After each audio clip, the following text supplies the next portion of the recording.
Hey, welcome to another video on the Airfix 132 scale toy soldiers or figures. This time it's more figures because I'm doing a three-part on the American West series they did early 70s.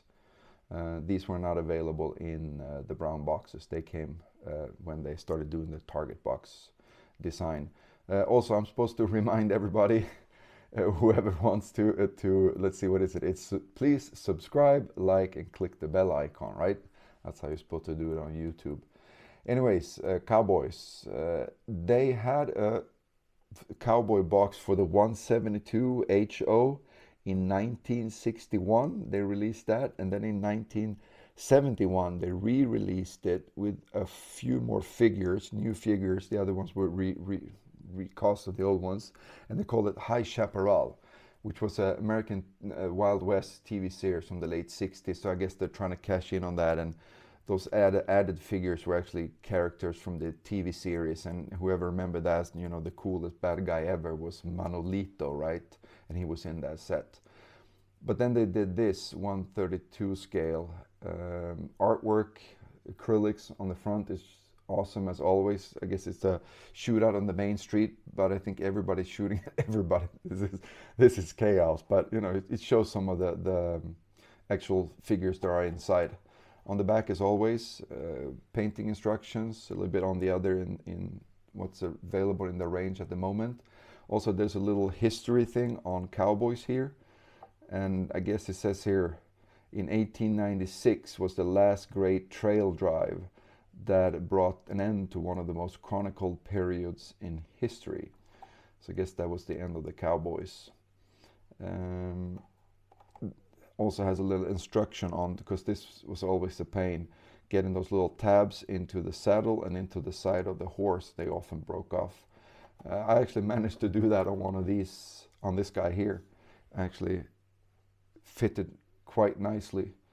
And as always though, the little I don't know what you call these on horses, the steering apparatus for the horse, a lot of times it breaks. So yeah, and they had 4 horses and riders in the set, but there was only 2 sculpts for the horses, one more on its back legs and the other one on more like running, and also 2 sculpts only for the guys riding the horses. So those were doubles, but for the other ones there was no doubles. They're all individual poses, figures, which is kind of cool.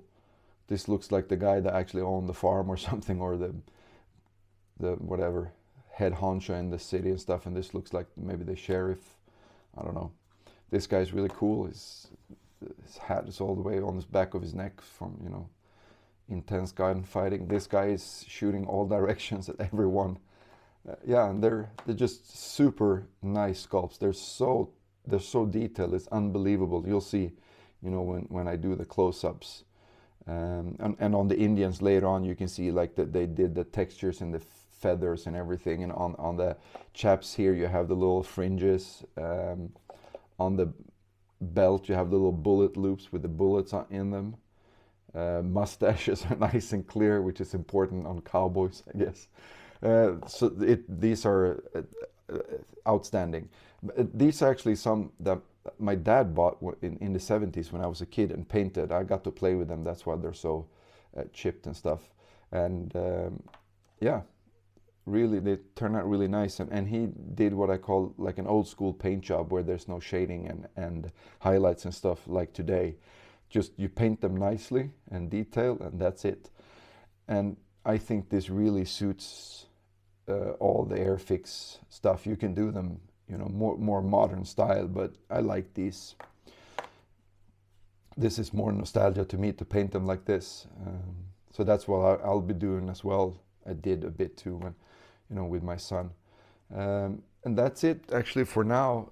Just gonna go to the close-ups, and hopefully you check out the other ones on the Indians and the 7th Cavalry as well. All right, take care. Bye.